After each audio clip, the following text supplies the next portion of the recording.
Знаєте, я знаю, що вам багато пишуть військових, і я би хотіла почати нашу розмову про те, що відбувається за лаштунками 425-го окремого штурмового полку «Скеля».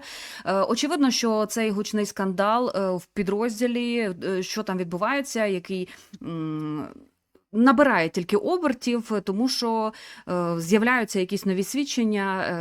Я знаю, що вам багато пишуть, але чи були до вас звернення, наприклад, родичів військових чи самих військових, і що загалом ви думаєте про ці події? Давайте по черзі. З 425-го до мене не зверталися. Це правда, жодного разу. Єдиний момент, коли я зіткнувся з тим, що щось відбувається дивне, це коли в мене в ефірі був Сергій Ваганян, і так, щоб йому закрити рота, неочікувано мобілізували його водія, колишнього водія-охоронця, який одночасно був свідком по тих справах, про які він розповідав у мене в ефірі. І він опинився якраз в «Скелі». І тоді Ваганяном зв'язалися і пояснили, його дружина навіть цього охоронця виходила в мене в ефір і пояснила, що їм сказали, якщо він закриє рота, саме Ваганян, то з тим нічого не станеться. А якщо ні, то завжди є якісь варіанти.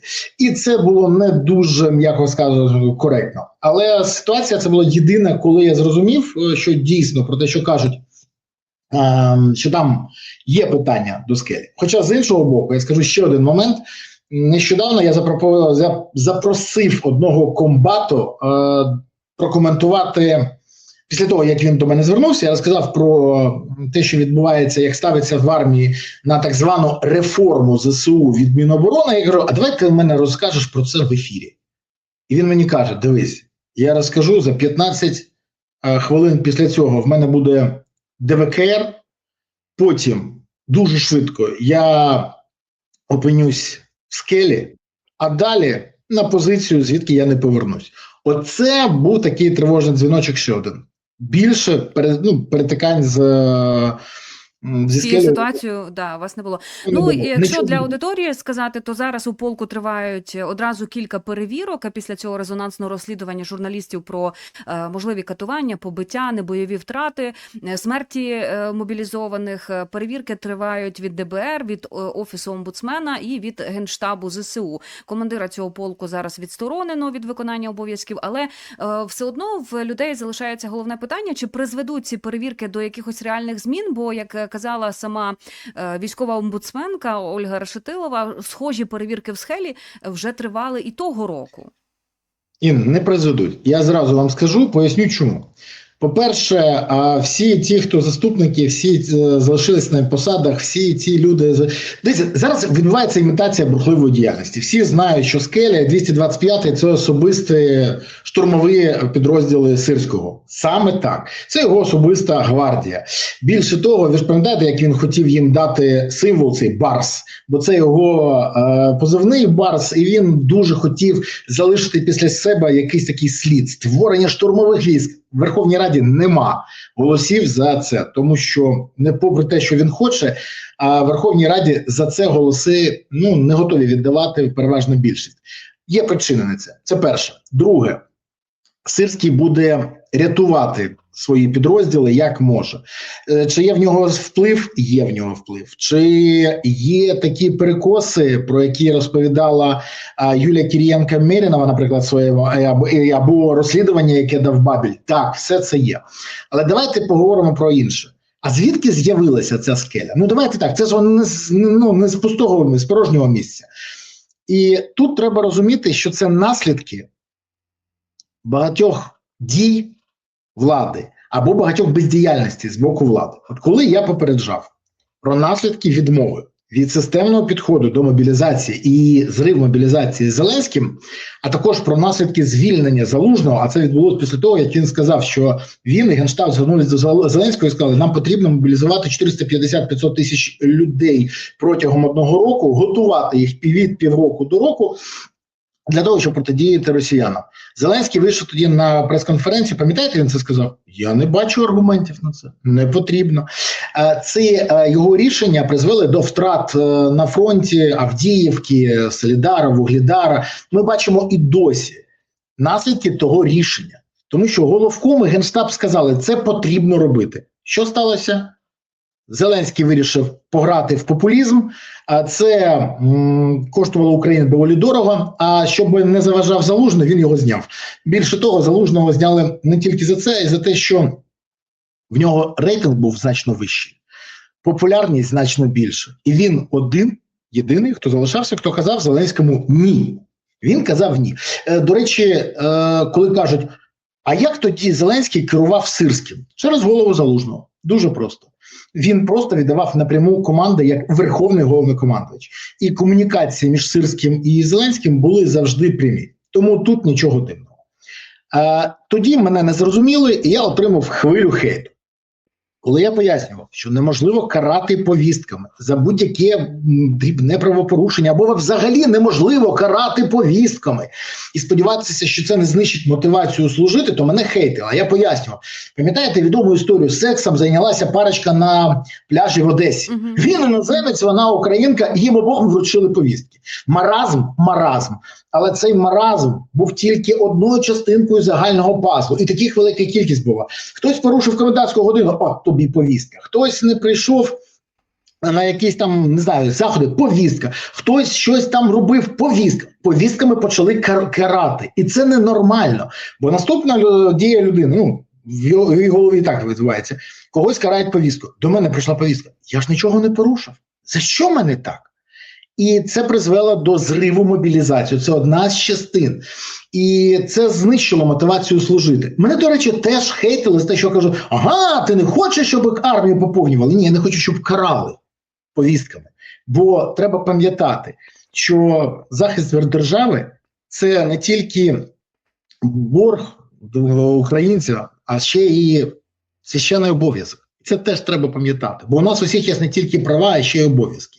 Коли я попереджав, що дискредитацію Банкової, тих військових і політиків, хто не є з пулу Банковою, лайно на них, спроба використовувати ДВК СБУ, до речі, і проти мене використовували ДВК СБУ, я дуже добре пам'ятаю, як я виїхав з Ірпіня після закінчення операції по звільненню Ірпіня, я поїхав до сім'ї на Західну Україну, як за мною їхали і зробили зі мною цю історію. Це дуже добре пам'ятаю. Влада в захваті, але чи буду я в процесі підтримувати владу після цього? Та звісно, що ні. Ніколи в житті. Більше того, таких історій багато. І хейт, який тоді відбувся про те, що я казав, що влада використовує адмінресурс для того, щоб атакувати військових, які не з її пула, і опозиційних політиків. Що тоді казали? Ага, ти не хочеш підтримати владу. А чого зараз не хочете підтримати владу, коли вона будує династію або ще щось робить те, що Міндіч робив? Це все загалом один великий пазл. І ще одне. Коли я казав, що потрібні терміни служби та повага до ветеранів, тому що перше дає мотивацію. Мій сусід Микола відслужив 2 роки, повернувся, я теж йду на 2 роки і повертаюсь. Саме така система є в Ізраїлі. Людина, яку викликали на Мілуїм, повернули з цивільного життя до армії, вона деякий термін відслужила, потім пішла, знову зайшла нова людина. І люди розуміють, що її замінять, є терміни, а у нас немає. І це призвело до чого? До величезної хвилі СЗЧ, до величезної хвилі проблем, і які ніхто не хоче вирішувати. Більше того, влада навмисно ігнорує систему мобілізації. Чому? Тому що величезна кількість ухилянтів підтримують владу. Правда, це ж факт. Зеленський спирається на тих, хто задоволений, що він не примушує їх служити. Якщо хтось не зміг відкупитися або когось не спіймало ТЦК, це така історія. А от всі інші раді, що нема системного підходу до цього. І тоді теж я отримав черговий хейт. Я, до речі, звик до хейту. Але це не покращило ситуацію з мобілізацією. І тепер ми маємо ганебний кейс з Келією. Але я дуже старий. Я пам'ятаю ще кейс з Торнадо, який теж нічим не закінчився. І, до речі, кейса зі Скелією могло і не бути, якщо б влада системно йшла до мобілізаційних процесів на загальному рівні. А вона йшла до цього кейсу. Бо давайте відверто, кого набирали в Скелю, ми всі пам'ятаємо. Як набирали, так само. І ця історія, на жаль, буде мати ще наслідки. І ще останнє. Пам'ятаєте історію, коли нещодавно військовослужбовця з зв'язаними руками бив ногами інший військовослужбовець. Тоді ж стало відомо, що це був військовослужбовець зі Скелі. А що сказали? Це випадково, все незрозуміло. Та вже тоді треба було розуміти, що відбулося. Вже тоді треба було бити в напад. Але коли тоді казали, це дискредитація армії. Дискредитація армії – мовчати про такі випадки. Дискредитація армії – це зривати мобілізацію, звільняти головкома, звільняти всіх інших командуючих родів військ. Оце демотивація і дискредитація армії. А те, що ми зараз маємо, це наслідки ганебних дій нашої влади або її бездіяльності. Коли для того, щоб поповнити штурмові війська або піхотні ресурси, використовують всі можливості. І те, що відбувається всередині підрозділу, як стало зрозуміло, на це головком, який особисто керує цими підрозділами, закриває очі, аби вони давали йому результат. До речі, треба визнати, що і Скеля, і 225-й результат дають.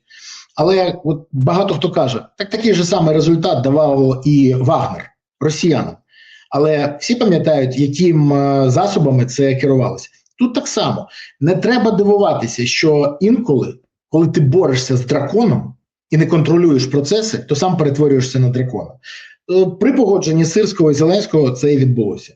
Якщо б вони були проти, історію, яку виявили в Скелі, ніколи б українці не побачили в реальності. Вона б залишалася якоюсь ефемерною історією. Але вона сформувалася, трансформувалася в реальність, і ми бачимо, що зараз відбувається. А вони знали про ці факти? Давайте так. Чи знали вони про кожний окремий факт? Ні. 100%. Хоча ні, може хтось системно, я ж не знаю, може Сирський системно вивчав, але те, що він знає, що відбувається в Скелі, це гарантовано. Я говорив з деякими офіцерами Генштабу, мені підтвердили черговий раз, Сирський на повному контакті з керівництвом підрозділу, знає про всі ситуації, йому дають довідки, він має інформацію. І якщо б він хотів, це все припинилося. Але він хотів і хоче, щоб давались результати. На жаль, зірвана мобілізація примушує його закривати очі на те, що відбувається в Скелі. Бо Скеля дає результат. Тут не треба бути якимось великим аналітиком, щоб розуміти, що довіра до армії руйнується через такі факти, коли люди бачать, що права військовослужбовців абсолютно, можна сказати, не те, що не захищені, а нагло, мерзенно порушуються. Але все це дає свій результат, як ви сказали, на мобілізаційному процесі. Зараз ми бачимо повідомлення, я думаю, що вам теж пишуть про Харківщину, про Сумщину, там відбувається якесь загострення. Що вам відомо зараз? Дивіться, мені не пишуть, мені навіть телефонують. Ще 8 червня я попереджав, що відбуваються проблеми на Харківському напрямку. Більше того, я попереджав і пояснював, що якщо ніхто не буде нічого робити, ми отримаємо проблеми. Бо 8 червня я писав про загрозу заходу росіян до Козачої Лопані. Тоді військові, які були на тому напрямку, попереджали, що без збільшення кількості особового складу та без покращення забезпечення дронами ситуацію не виправити. А вона навпаки погіршиться і створить пряму загрозу для логістичного забезпечення ЗСУ взагалі у всьому регіоні.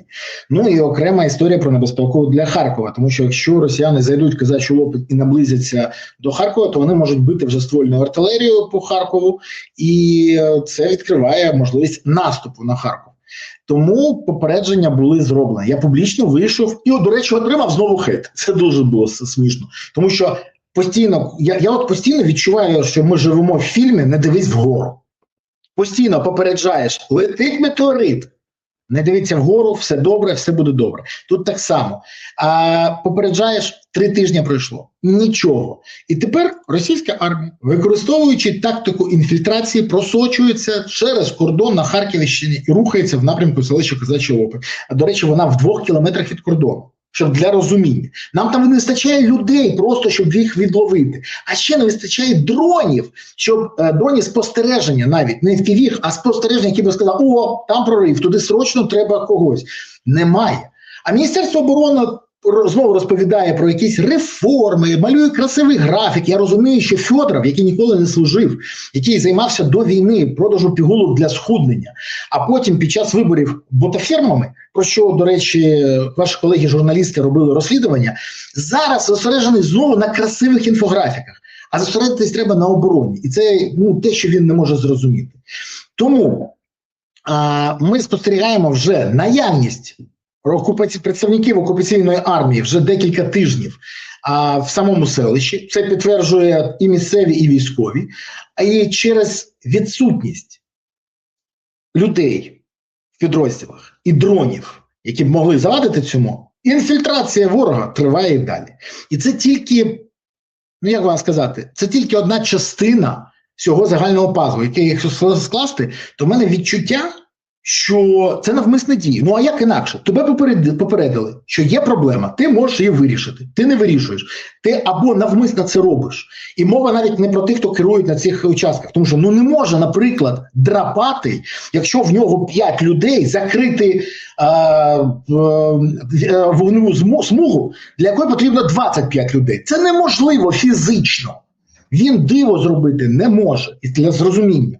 Це ж не чарівник, він військовий, він може дати результат, якщо буде в нього люди, засоби враження, забезпечення і можливості. Все. А йому це не дається. І тоді в мене запитання, це навмисно робиться, щоб сказати, хлопці билися, але як леви, але не змогли стримати ворога. Ну, звісно, не змогли. Якщо тебе попередили, що там пруть, а ти нічого не робиш, то, звісно, не змогли.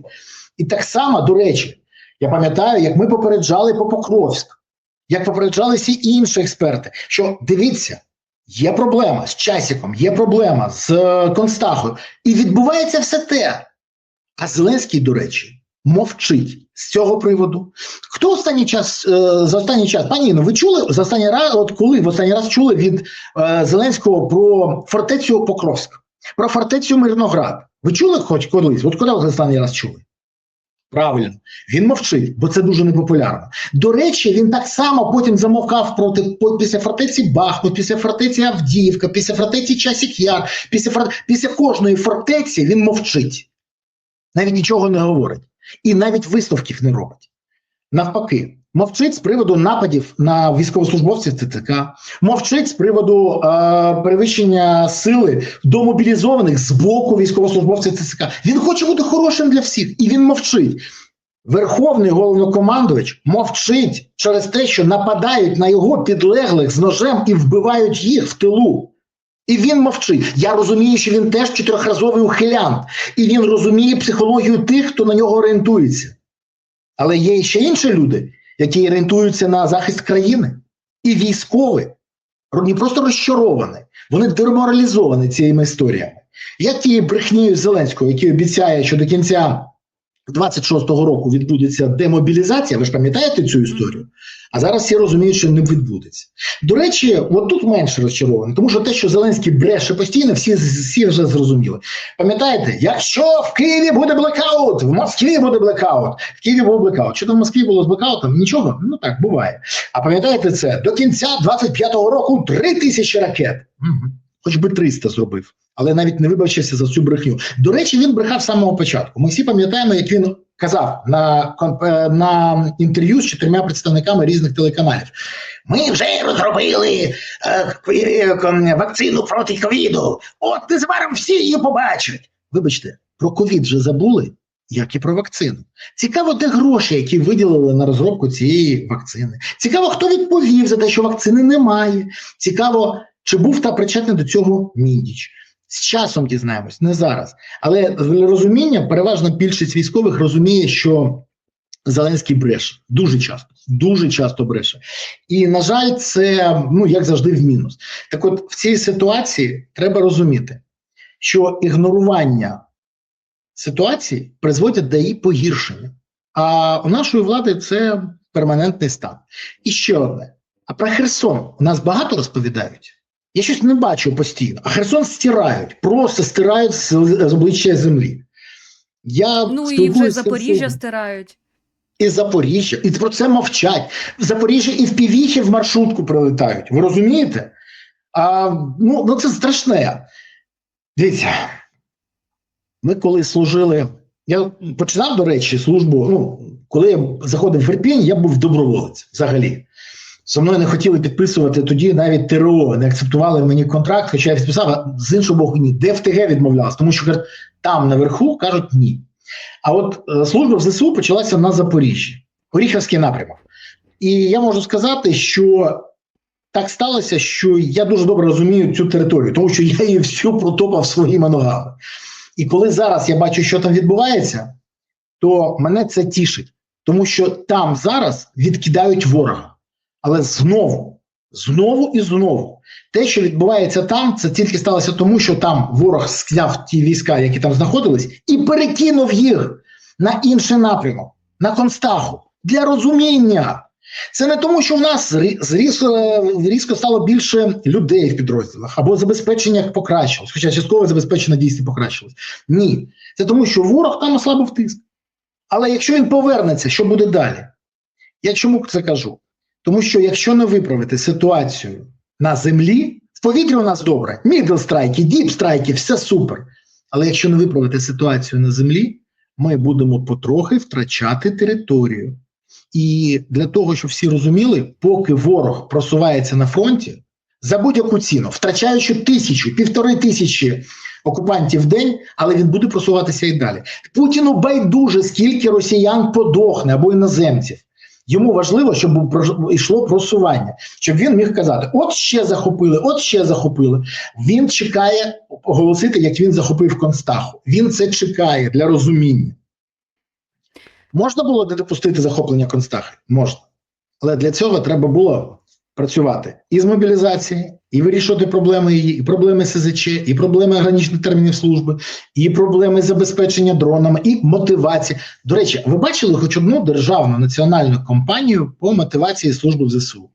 Не рекрутинг окремих бригад, а саме національну кампанію. Ви бачили, щоб пільги пропонувалися якісь? Ви бачили, щоб якось мотивували? Тому що є дві мотивації: або страх, або гроші. І треба працювати в цьому напрямку. В Ізраїлі нема проблем з особовим складом. В них зараз 120%, 130% – це на одну посаду. Ну, щоб розуміти, вони обирають кращих і не всіх мобілізують. Що робить Ізраїль? Знижки на якісь там кредити, дуже дешеві. Забезпечення тебе, поки ти знаходишся в армії, тобі йде забезпечення. До речі, і роботодавцю теж компенсують, щоб він не втрачав, того, що в нього не працює зараз робітник. Навчання для твоїх дітей, якісь там дисконти на комунальні послуги. В Ізраїлі є, нема проблеми, але є додаткова мотивація. Чому? Тому що людину треба постійно в тонусі тримати. Не тільки на патріотизмі, а ще і на меркантильних темах. Так, і це працює. А у нас ні. Але почекайте, у нас же підіймають зарплати, все ж таки. Підіймають зарплати депутатам, їх помічникам, правоохоронцям, рятівникам. Я погоджуюсь, треба підіймати. Головне, щоб якісно працювали. Якщо рятівники працюють якісно, то питання до депутатського корпусу і до їх помічників величезне. Бо кількість підозр, за які отримують вони, особливо за останній час, просто неймовірно. Там уже вчора були нові кейси, ми про них поговоримо. Чотири інформаційних повідомлення. Там і ОПЗЖ, і Слуга народу, там всі. Так от, до речі, Слуга народу більше. ОПЗЖ тільки один представник був. А від Слуги троє. Так от, я до чого це веду? До чого, що солдату не треба підіймати зарплатню. І балачки, що от ми будемо доплати робити. Почекайте. Доплати робляться зараз як? Вони прийняли рішенням, що не до кінця, рішенням Кабміну. Але ж завтра Кабмін зміниться, прийде новий міністр і скаже, той попередній був популіст. Тому що грошей в бюджеті немає. І постанову скасують. І тому це не проходить через Верховну Раду, щоб законом це було. А ще пенсії будуть нараховуватися з 21 тисячі чи з доплат? Тільки з 21 тисячі. І от люди, які сьогодні на фронті, вони дивляться на це і кажуть, у нас 21 тисяча базовий оклад, а охоронець ВТБ отримує там 29 чи 27 тисяч. У мене запитання, кого мотивують куди йти? ВТБ, де життям не ризикують, чи на фронт? І це говорить про те, що влада не концентрується на таких питаннях. А мотиваційні кампанії повинні бути. До речі, навіть в Штатах, які не приймають, ну, Іран не може не враховувати, але не приймають постійно участь у війні за виживання країни, по країні йде постійні мотиваційні кампанії, щоб люди служили в армії. В Ізраїлі йде, в Азербайджані йде, а в Україні ні. А чому? Ну, тому що шоумени, які хочуть піару і оплесків, не концентруються на більш важливих речах. А, до речі, для кожного з них інші пріоритети. Там, коли ти змотивований на перемогу, ти працюєш інакше. А коли ти змотивований на овації і рейтинги, то ти працюєш на збільшення кількості єбачків, кешбеків, тисячі весен і всьому іншому. І оце проблема. Вчора Володимир Зеленський вкотре сказав, що Путін відкинув пропозиції про мир, про перемовини. Ми теж бачили за ці останні кілька діб, що Путін виходив з новими промовами. Я впевнена, ви теж їх чули. Про що для вас були ці заяви? Наскільки, на вашу думку, Путін розуміє, що відбувається в Росії з бензином, що відбувається в окупованому Криму? І, ну, звісно, як вам фронтове зведення від диктатора? Перше, не треба себе заспокоювати, що Путіна якось хтось недоінформує. Він це знає.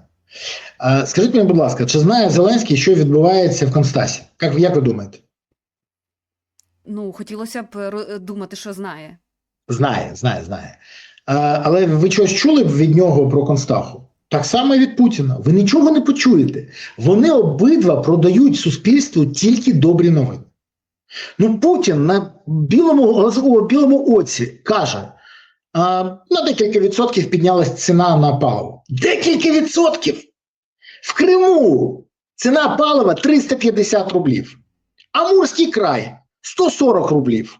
Пермь 160 рублів. А нещодавно 69-67 рублів за літр було. Та про що мова? Треба хапатися за голову і казати, у нас проблема. А він не каже. Тому що визнання проблеми, особливо напередодні виборів, а в них 20 вересня вибори в Держдуру, хочу нагадати, буде негативно сказуватися на рейтинги партії. І знову рейтинги. Вони всі схиблені там на рейтингах.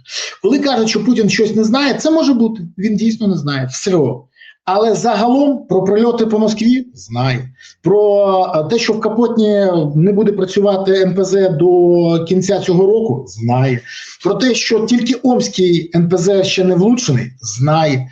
Да знає він про це, він казати не буде. І що він хоче? Він хоче, щоб говорили про щось інше. Він буде для цього бити більше по Україні, він буде створювати якісь там приводи. Все, як завжди, відволікання уваги буде працювати. Але визнавати він не буде. Військові регочуть, російські військові регочуть з пипи. Він каже, ми підійшли до Добропілля, там немає оборонних споруд. Йому пишуть військові, притом зитануті, воєвода, який, на всю голову зитанутий. Він пише, ви що, поплавалися? Ви подивіться, що там відбувається. Там кладуться сотні росіян, а він каже, нема оборонних споруд. Вони пройти не можуть. А він каже, ми вже взяли. До речі, Куп'ян, скільки разів вони брали там офіційно? 6, 7, 12? 6, 7. Ну я ж не пам'ятаю. Дивіться, це той самий випадок, коли працює одно з 3 правил інформаційного простору. Якщо ти щось розказав, а цього немає, але в інформаційному просторі це існує. Так і він працює. Але що він не може ігнорувати? Він не може ігнорувати дійсно погіршення життя Росії. Зменшення виробництва і переробки нафти призводить до не тільки паливної кризи, від якої страждають пересічні росіянчики. Ні. Це ще й проблема з забезпеченням всім необхідним їх життя. Продукти,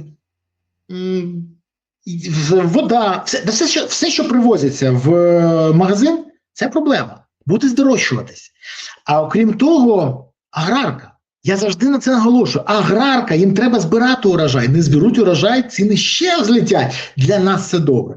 Тому, якщо ми протримуємося ще 2 місяці в такому режимі, що будемо випалювати їм всю нафтопереробку і погіршимо забезпечення паливом росіян, якщо це вдасться, я кажу відверто, це буде неймовірне досягнення. Путін вимушений буде напередодні виборів погоджуватись. Фактично, ми повинні до кінця липня тримати от такий темп. Кожен день повинні палати великі, маленькі, середні НПЗ. Кожен день повинні всі нафтопроводи палати. Кожен день повинні палати всі хаби. До речі, вони зараз купують бензин в Греції, вони купують ще десь, а в Індії вони купують. І у нас же є спецпідрозділи, які працюють з морськими дронами. Ну от хай показують результат. Бо в Крим, коли пам'ятаєте, привезли величезну кількість палива. Дуже чудова була операція. Пам'ятаєте, старий радянський фільм «В Греції це є, в Греції все є». В Греції все є, але якщо воно палиться в Криму або в порту Новоросійська, то цього вже немає. Тому, ще раз кажу, тут треба розуміти, як тільки, або в Усть-Лузі десь, ще, як тільки воно приходить, воно повинно палати. І тоді Путін вимушений буде переходити. Так, він буде спочатку лякати, ультиматуми закидати, розповідати про ядерну зброю, про те, що Білорусь вже вступає в війну і все інше. Казати він буде. Але вимушений буде перейти до перемовин. При тому почне він з таких слів. Ну що, ми Україну перемогли. Демілітаризація відбулася. В Україні регот. Денацифікація відбулася. В Україні здивування. А у нас було? Де чергове сталося. Тому ми вважаємо, що на цьому етапі для того, щоб зберегти життя слав'янських народів, він же буде на цьому пафосі, як і піаритись, ми ж всі це розуміємо. Він скаже, що ми переходимо до реальних переговорів, але треба звернути увагу не з Зеленським. Він буде говорити там з Стефанчуком, він буде говорити з Сирським, не він, а його представники. Це буде щось на кшталт того, як було в Хасавюрті. Тоді договір про припинення війни підписали двоє. Підписав Масхадов з боку Ічкерії і генерал Лебедь з боку Росії. Тому я не здивуюся, якщо з боку України буде щось підписувати, наприклад, Сирський, а з боку Росії, я не знаю, хто завгодно, там Герасимов. Це ж не є питання. Але для розуміння, що така конструкція теж може існувати. До речі, зараз дуже активно обговорюється те, щоб провести... Це Дмитрієв такий є там, Кирил Дмитрієв, він придумав цю історію, привіз американцям. Американцям кажуть, сподобалася історія про те, щоб провести вибори в Україні і в Росії в один день. Будь ласка, давайте швидкі, ми тоді домовимося, росіянам це потрібно. Вони кажуть, от дуже відмінна історія, ми будемо тоді... Вона дійсно їм подобається, бо вона дасть можливість їм вирішити паливну кризу, вона дасть можливість їм піднакопити сил, вона дасть можливість багато чого зробити. Ми ж не будемо бити по тилах, і вони не будуть бити по наших. Потім вибори – єдиний нюанс. Вибори будуть проходити ж у них в один тур, а у нас два. То у нас, може бути, перший тур відбудеться, а другий ні. Тому що росіяни його зірвуть і почнуть обстрілювати зранку до ночі. Йдеться про президентські вибори? У нас президентські вибори, там вибори в Держдуру. І це, до речі, активно обговорюється. Але це теж не та історія. Ні. Ми повинні розуміти. Припинення вогню, я навіть не вірю в мирну угоду, але заморозка конфлікту. І для тих, хто думає, а як це може бути? Може бути, наприклад, у Північної і Південної Кореї немає ніяких договорів, є заморозка. У Росії і Японії немає договору про мир, є заморозка. Для розуміння. І таких історій величезна кількість. А, до речі, зараз кажуть, що, можливо, Китай може, от Вадим Денисенко написав сьогодні зранку, що, на його думку, Китай може зараз вступити в переговори активніше, і як би це не звучало дивно, через тиск Путіна на Лукашенка. Ми знаємо, що Лукашенко поїхав до Сі Цзіньпіна. Так це відбулося, ви ж бачили. Мене вчора журналісти запитали, як можна оцінити візит Лукашенка до Путіна. Я сказав, його треба оцінювати через заяву Пекіна, який сказав, що підтримує суверенітет і незалежність Білорусі, а також їх територіальну цілісність. І це було не для України сказано, а для Путіна. Це для розуміння. Бо Лукашенко спирається зараз на Сі. А ще Лукашенко не хоче конфліктувати з американцями з-під санкцій яких тільки почав виповзати, бо це бабло для нього.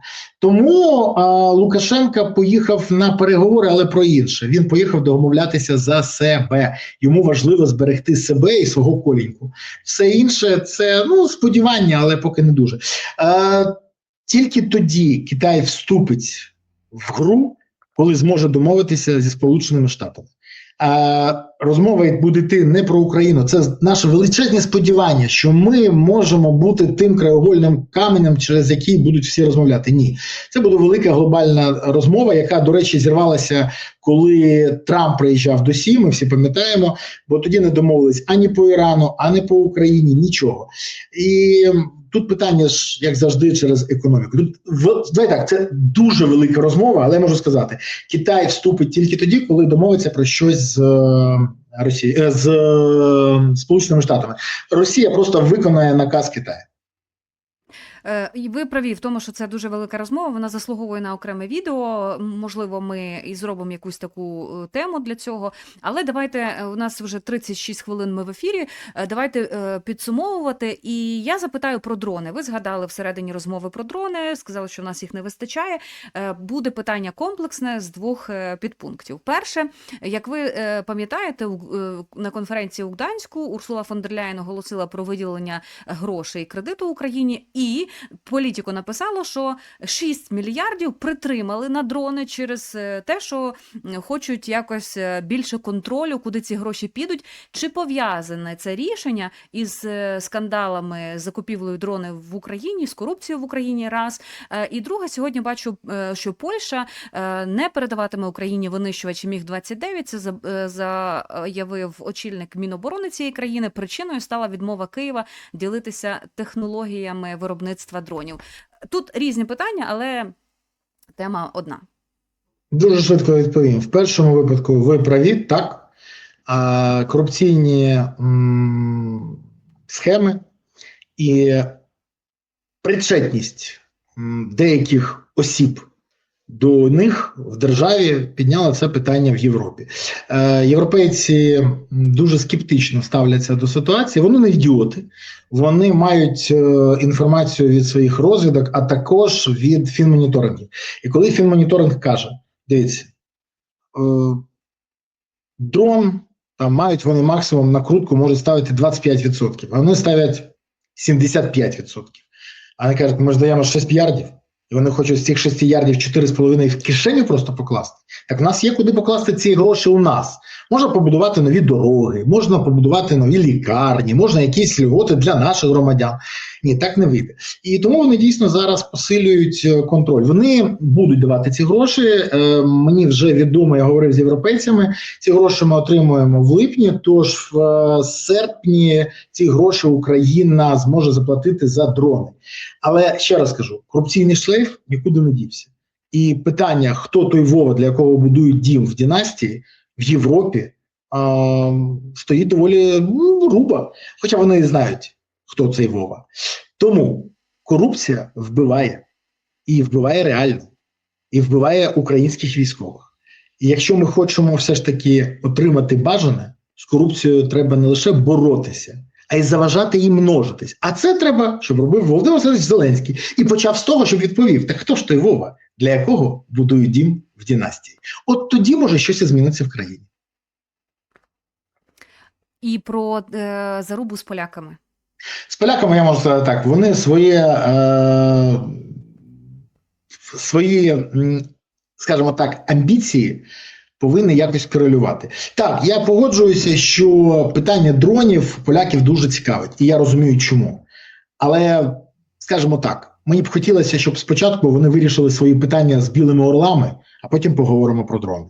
Тому що передавати технології країні, яка так недружно поводиться по відношенню до України і погрожує зупинити європейське просування України або ще щось, якісь обмеження, мені здається, це не дружні відносини з країною. От вирішимо ці питання, повернемось до дронів. Ось з Бандерою не вступити. В Польщі не підтримають вступ України до Європейського Союзу через історичні суперечки. Варшава виступатиме проти, якщо Київ далі вшановуватиме пам'ять про УПА та ОУН. Це заява від польського віце-прем'єра. Владислав Косеняк-Камиш це заявив. Очевидно, що ця тема, як кажуть аналітики, експерти, політики, буде підігріватися, розкручуватися, тому що виборча кампанія в Польщі тільки набирає оборотів. І очевидно, що Україна буде там займати якесь одне з центральних місць. Антиукраїнські гасла будуть лунати і лунати. Пане Бориславе, дякую за сьогодні. Глядачі... Можна маленька ремарка? А може Так. маленька ремарка? Я хочу сказати, з Бандерою можна вступити в Євросоюз дуже легко. Але для цього треба погасити полум'я цього політичного скандалу. Україна самостійно це не може зробити. Польща самостійно це не хоче зробити. Нам потрібен посередник.